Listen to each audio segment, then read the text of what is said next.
Electric energy and electric power heading देखना है मुझे। तो एनर्जी और पावर का हेडिंग हम लोग क्लास 9 में भी पढ़े हो ना सर? एनर्जी का हेडिंग हम लोग क्लास 9 में पढ़े और पावर भी हम लोग क्लास 9 में पढ़े होंगे। बस इसमें क्या है कि इलेक्ट्रिक ऐड हुआ है बस। तो सबसे पहले तुम ये समझ लो कि पावर इक्वल टू क्या होता था? Work divided by time. Power equal to work divided by time. और एनर्जी इक्वल टू होता था पावर इनटू, हम लोग इस वर्क को क्या लिख सकते थे और वर्क का दूसरा नाम क्या लिख सकते हैं? यहाँ इस वर्क की जगह हम लोग यहाँ पर चाहे तो क्या लिख सकते हैं? एनर्जी। मतलब power is equal to energy by time या वर्क बाय टाइम। और इसी तरह इनटू कर देंगे तो power into time is equal to क्या आ जाएगा? एनर्जी या वर्क। ठीक है, ये तो हम लोग क्लास 9 में ही पढ़े थे। अब इसके बाद हम लोग को देखो क्लास 10 में क्या पढ़ना है कि इलेक्ट्रिकल एनर्जी और इलेक्ट्रिकल पावर। तो यदि हम लोग इलेक्ट्रिकल एनर्जी पढ़ेंगे तो या इलेक्ट्रिकल पावर, ये पावर के आगे लगा दो इलेक्ट्रिक, इलेक्ट्रिकल पावर।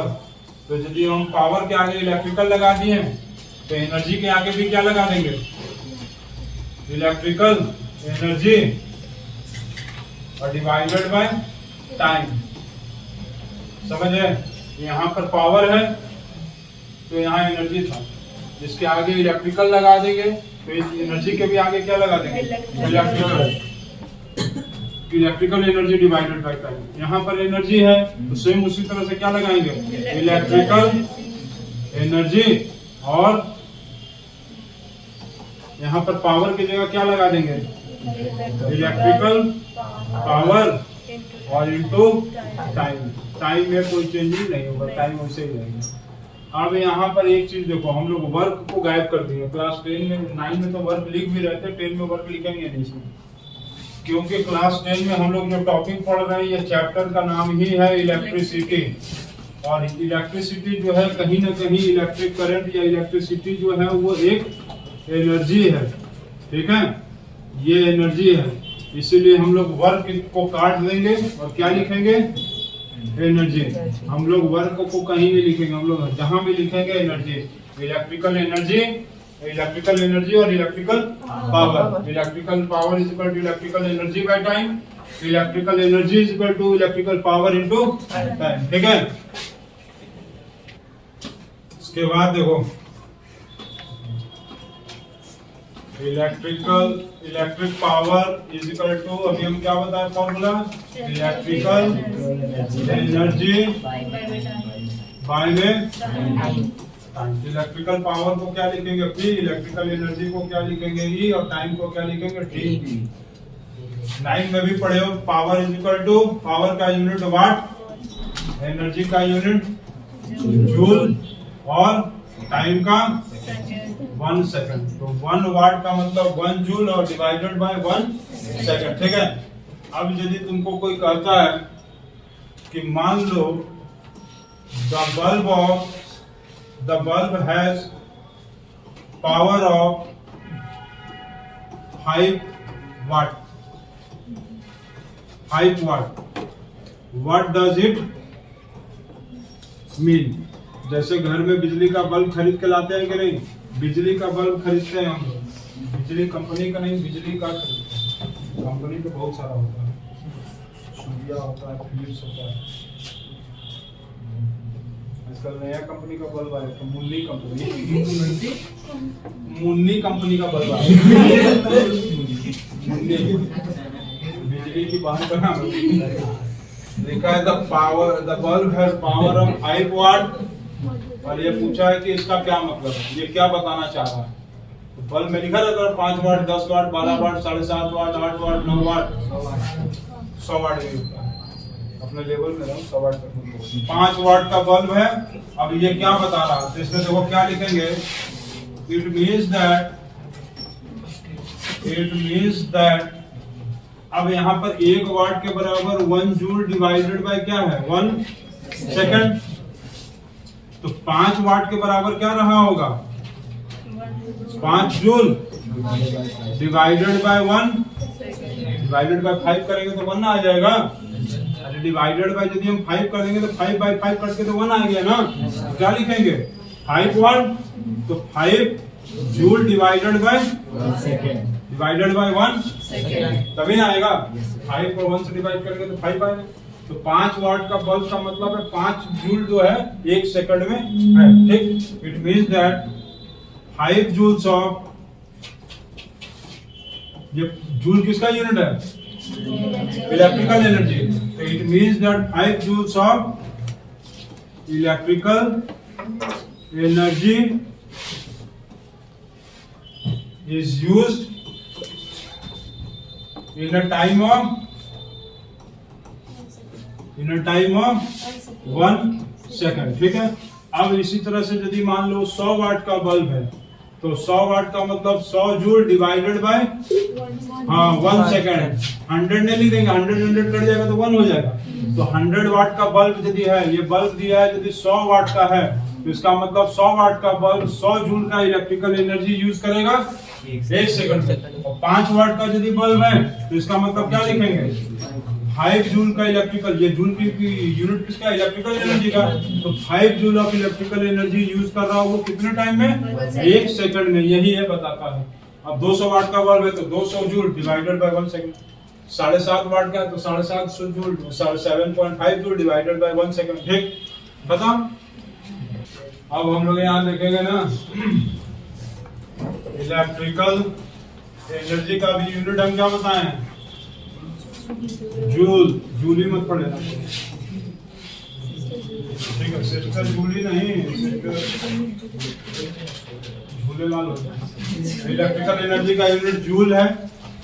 इसमें एक होता है commercial unit of electrical energy, commercial unit of electrical energy. यही हम लोग को पढ़ना है क्लास 10 में, क्योंकि इलेक्ट्रिकल एनर्जी के बजाय हम लोग को commercial unit of electrical energy, जो घर में हम लोग को बिजली का बिल आता है ना, बिजली का बिल का मतलब बिजली के घर का बिल नहीं, हम लोग के घर का बिल आता है, जो बिजली हम लोग जलाए रहते हैं, जो हम लोग के घर में बिजली इस बस से इस रूम से इधर उधर दौड़ते रहती है ना बिजली।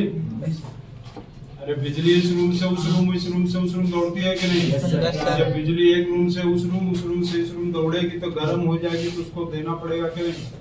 ठंडक। और उस ठंडक का पैसा आता है बिजली का बिल, जिसको कहते हैं इलेक्ट्रिसिटी बिल, ठीक। जैसे गर्मी में एसी जब चलता है तो बिजली बहुत तेज तेज दौड़ने लगती है, समझे ना? बिजली गर्म होती है, एसी का हवा देकर भागने लगती है इधर उधर, तो जिसके कारण बहुत तेज चलने लगती है और उसके बदले हम लोग को बिजली का बिल ज्यादा देना होता है। तो जो घर का बिजली का बिल आता है वो commercial unit of electrical energy है, और वो होता है किलोवाट आवर, KWH, जिसको हम लोग कहेंगे किलोवाट आवर, ठीक है। क्या कहेंगे? Kilowatt hour. तो इसमें एक रिलेशन है, रिलेशन इन सेंस का मतलब संबंध है। तो संबंध को आप जाने, रिलेशनशिप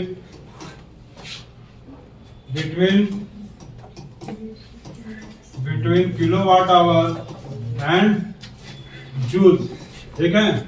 मतलब किसके किसके बीच का रिलेशन हम लोग को निकालना है?